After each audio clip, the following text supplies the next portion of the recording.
Sony has a futuristic sci-fi movie they're looking to make. Message from Sector 6. All takes place in a space station. They're actively looking for some co-financing. So cigarettes in space. It's the final frontier, Nick. But wouldn't they blow up in an all-oxygen environment? Probably. But it's an easy fix. One line of dialogue. Thank God we invented the, whatever device.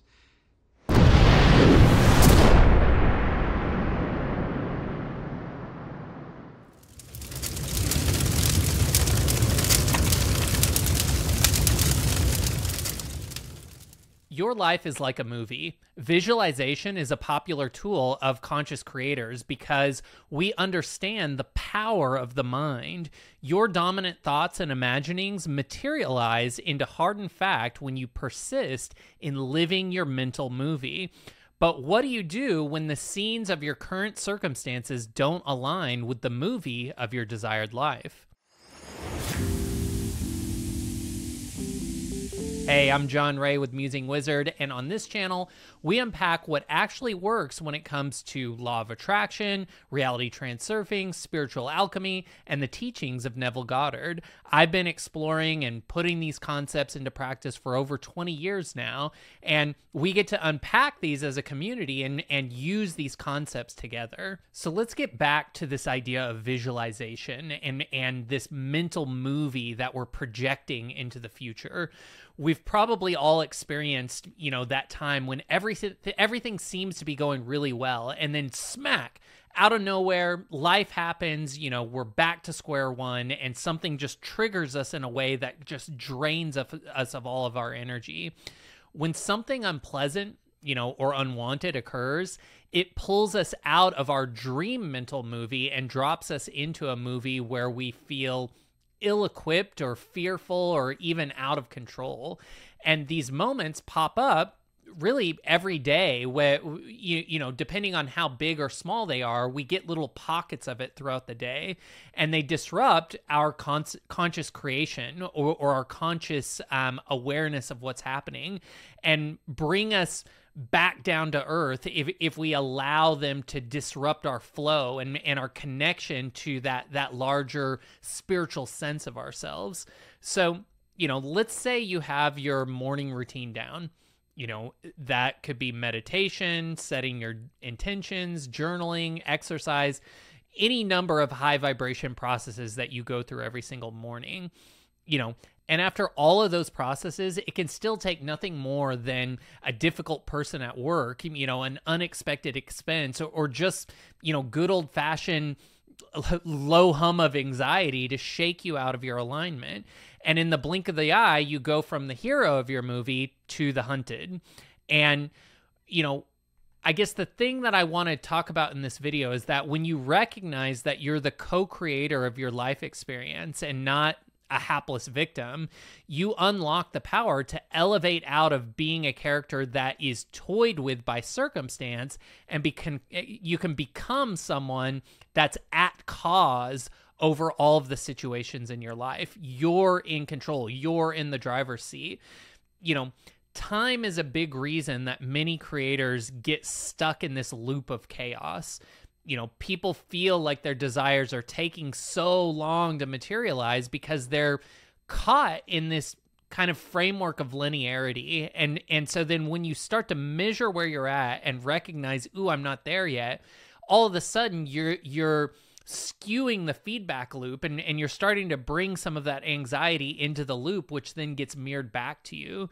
When you get in that loop, you can think that your creations have to happen in some kind of a practical order. That's in materialism, we think, okay, A leads to B leads to C, and people who think like this can only see the processes and tools they currently understand. But with a simple, powerful tool, and it's something that I like to call, thank God they invented such and such, you can go from a character in the movie experiencing random ups and downs to being the star, the lead, the director, the writer, the producer, and the broadcaster all in one. The thank God they invented such and such principle lets you create a reality where the perfect solution to your problem already exists. Time, the way that we frame it is an illusion. And whether we dwell on the past or the future, it's all experienced right now in the present moment. And quantum physicists, Alan Watts, Neville Goddard, countless people throughout history have recognized time as a construct outside of us that we use to measure and make sense of variables in our physical reality.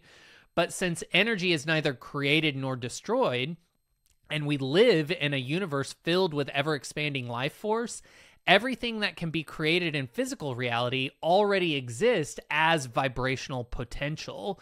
And so as you kind of grapple with that idea of this alternative space where everything already exists, how can we use that as a conscious creator?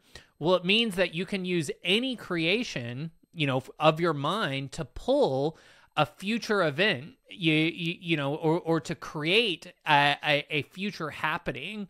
And you do that by focusing on some future moment, conjuring some future moment in the present. And that thank God they invented such and such is a vehicle that you can use to collapse time in this really miraculous way that allows you to get into alignment with the idea that you could have the thing that you want faster. The next time that something in your life knocks you off of your rhythm, substitute the problem that's showing up, in the form of negative feelings with a solution from your powerful imagination. And what you're wanting to do is kind of invent some mechanism for how things could get better, even if you can't see a logical way for it to get better. That could be something like a special pill or a piece of software, a device or a random event that benefits you, or anything else that allows you to perceive that a solution is possible. This is just a permission slip to open up a possibility for yourself. Let me give a different example. If you're struggling with the fear and anxiety of a new business, because maybe your business is growing slowly, you might substitute those feelings with, thank God they invented the beginner's luck stimulus. So in that kind of phrase that you've invented, what is the beginner's luck stimulus? Well, it's just something that you invented that means that when people are in a situation like the one that you're currently in, they tend to get lucky. And so by you buying into this invention, you give yourself some temporary relief, which allows you to find alignment again and call in optimal next steps. Because really, abundance is knowing what we need to know when we need to know it. And relief is how we open up our satellite dish into our field and into the universe to find the solution. So when we're in a place of panic or fear or worry, the best thing that we can do is find any mechanism that allows us to have some relief. And so by using the thank God they invented such and such principle, we can invent something that gives us enough temporary relief that we call in that larger solution. In the example I just gave, you would adopt the mindset and emotions that, you've got some kind of financial surplus that's coming your way. And then you just go about your business in full expectation and entitlement that a windfall of beginner's luck is already yours and will result in money that will make up for the initial slow days earlier on. So let's look at another example. Let's say you'd like to get your dream job in the middle of a tough economy and a competitive career field. Your thank God they invented such and such idea could be, you create this inside man with special powers who works around the clock fighting battles and making moves that benefit your future, whispering in the ears of all the right people. And, sometimes I use this strategy and I call it my spiritual team, and I just delegate everything I don't want to do that day to them. The whole purpose is suspending disbelief and allowing yourself to go into this imaginal space where you can create some relief for yourself that allows solutions to flow in. When you really embody this visualization, you'll allow yourself to start to take on the energy and emotion of somebody who has reliable people, actively fighting to help you reach your dreams for the long haul. And that, of course, creates resonance where those people actually start to show up in your life. The movie Thank You for Smoking is kind of where I got this from. It offers a great example to help you understand this theory. There's a scene from the movie where an executive's talking about this scene in the movie where they're smoking in space. And in actuality, if you smoked in space, that would kill you because space stations are, rich in oxygen, and oxygen's flammable. So if you smoked in space, it would make an explosion happen.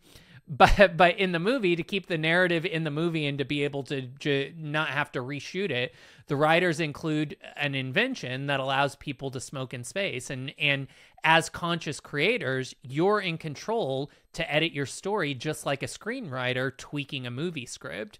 In this way, the narrative device that thank God the narrative advice in the movie was thank God they invented a way to smoke in space.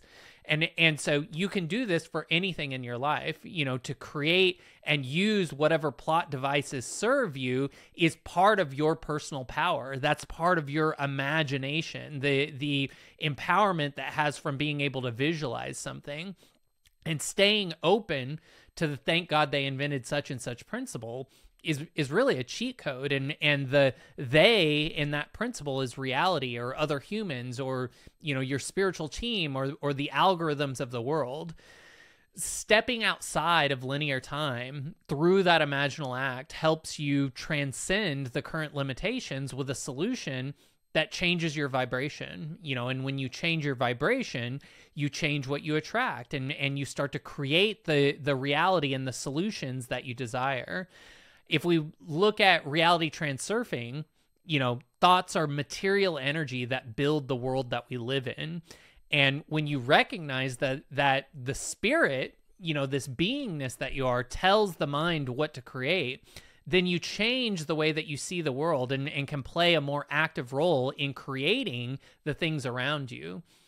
Neville Goddard taught for years that, your thoughts, assumptions, and desires harden into fact when you persist in them. And Napoleon Hill, the author of Think and Grow Rich, taught that everything we are is the result of the dominating thoughts that we allow and accept into our minds. When you engage the thank God they invented such and such principle, manifestation becomes a simple act of will, giving you the key to unlocking doors that otherwise would have, slowed you down and kept you stuck. In Alan C. Walter's book, The Secrets of Increasing Your Wealth, Happiness, there may be another word in that, but he basically boils down 4 different vibrational zones that we exist in, consciously or unconsciously. The red zone, the yellow zone, the green zone, and the golden magic zone. And these zones are based on the understanding that our entire reality is created by life force particles. And these particles are the entire essence that we're made from, that reality is made from, and that we use to materialize outcomes. And life force particles are, infinite energy that you can use to consciously build your life based on your vibrational state. In the red zone, you're in extreme scarcity and losing at the game of life. You're mistrustful in the red zone. You constantly work against yourself and often make enemies in your mind, or enemies in actual life. When you're in the red zone, you can't even fathom the concept of life force particles or use something like an imaginal act, let alone find any use for things like that. You're kind of just in this skeptical stance where, that none of that's going to work for me. Then as you move up the scale, the yellow zone is marked by just pure survival. It often involves people who are stuck in the rat race, or just mired with external programming. And when you're in the yellow zone, you're really kind of afraid of life and do just enough to get by. You cling to the status quo and resist any form of change in your life. Yellow zoners downplay and devalue the usefulness of practices like this or of life force particles. And because of that, they don't get to enjoy the power of them. People in the green zone seem to always be in the right place at the right time with the right people, making good things happen in their lives. And in the green zone, your energy is friendly and open and loving and expansive. You have compassion and confidence and the ability to see life from multiple perspectives. In the green zone, you recognize that life force particles are really worth their weight in gold. And by recognizing this and utilizing this kind of magical ability that we all have with our imagination, you can enter into the golden magic zone, where you're vibrating at the most optimal, highest level available. People in the golden magic zone exist fully in the present moment, moving fluidly through their journey, not constricted by time, not constricted by space, no limitations, no incongruent or split energy thoughts. They're just in the zone. And you've probably heard athletes or performers mention about entering like the zone in their sport. When you're in the golden magic zone, you recognize the value of directing life force particles and you effortlessly use them to expand and create the experience around you. An example of the red zone might be a person in a grocery store, who wants to fight someone because they accidentally bumped into their shopping cart or stole their parking spot. Obviously, like that's just a complete lack of awareness, where a yellow zone example could be somebody who's stuck in a dead-end job or, is always complaining about their job, lives for the weekend, and even though they're upset with their circumstances, won't really do anything to change those circumstances. Examples of the green zone would include people thriving, in their career, having meaningful time with their families, consistently setting and accomplishing goals. Famous people who are examples of being in that golden magic zone would include inventors like Thomas Edison, Henry Ford, George Washington Carver, the Wright brothers. They created in a state of flow, pulling kind of new ideas from the ether, immersed in their work, and really had the vision to solve problems in ways that ultimately changed the world. And that golden magic zone includes athletes like Michael Jordan, who even when battling like food poisoning you may have heard of the infamous flu game, he was able to so vividly get into the zone that he helped the Bulls win a championship, even while he was sick, because he was just tapped into that flow state. Buster Douglas, was in the golden magic zone while fearlessly fighting and beating Mike Tyson, even though he was competing in the memory of his recently deceased mother. He in that golden magic zone, you're so expanded that no trauma or tragedy is enough to stop you in your tracks. And the magic gold zone is knowing yourself, right? And knowing your ability so well that you just naturally transmute those base level energies, those seemingly negative energies, into power and force and opportunity. The golden magic zone is really your ability to walk unharmed through lions' dens. And people spend moments or entire years in these different zones.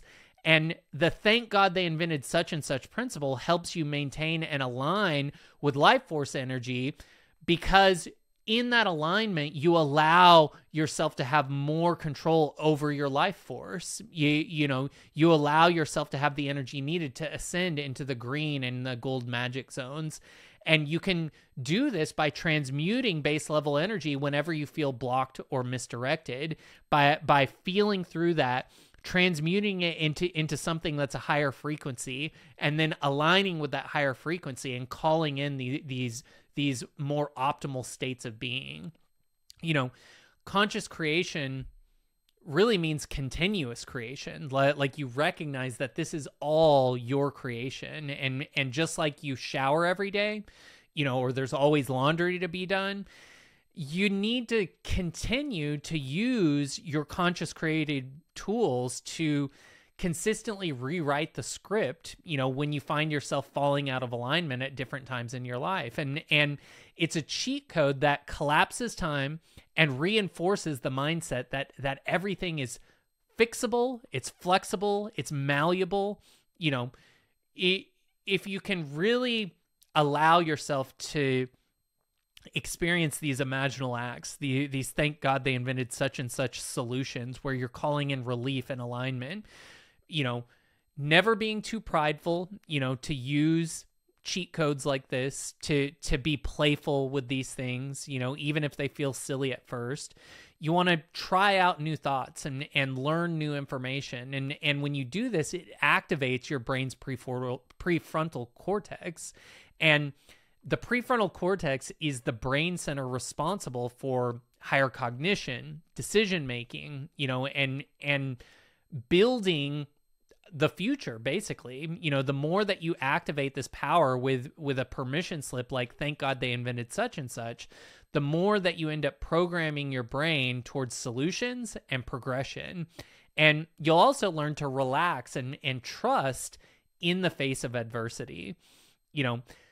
Since time as we know it is an illusion, this exercise of collapsing time using an imaginal act like thank God they invented such and such, it creates an interesting thought experiment for us to play around with. When solutions come in and you're doing this work, is that a solution that you went out and found because you were seeking it? Or was the solution finding you because you collapsed time in such a way that the solution just fell in your lap, gave you what you needed in that moment? And that moment was you transcending time and calling in exactly what you needed in that moment.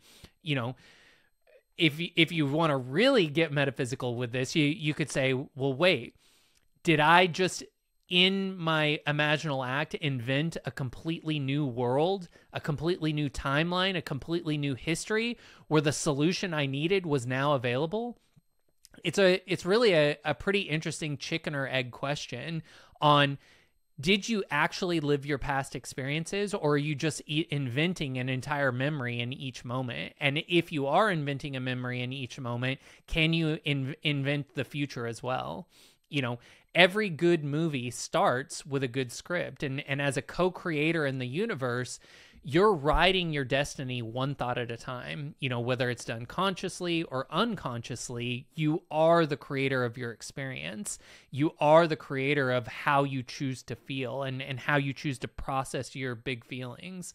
So take your rightful place as the creator of your destiny by using imaginal acts and the thank God they invented such and such tool whenever you feel the need. And as you use this process, please comment below this video on what's working and what in this video still doesn't fully make sense. Like and subscribe, turn on the notifications so that we can tune the algorithm to get this process out to as many people as possible. I share tons of content on Twitter each day and host a weekly Q&A spaces. You can basically ask any questions that you have about spiritual alchemy, law of attraction, reality transurfing, the teachings of Neville Goddard, or anything else. And the intention of this channel and the Twitter channel is to create a welcoming space for all of us to become powerful creators who are living our best lives. So I'm looking forward to creating more with you. I'm John Ray with Musing Wizard. We'll see you in the next one, and I appreciate you being here. Bye.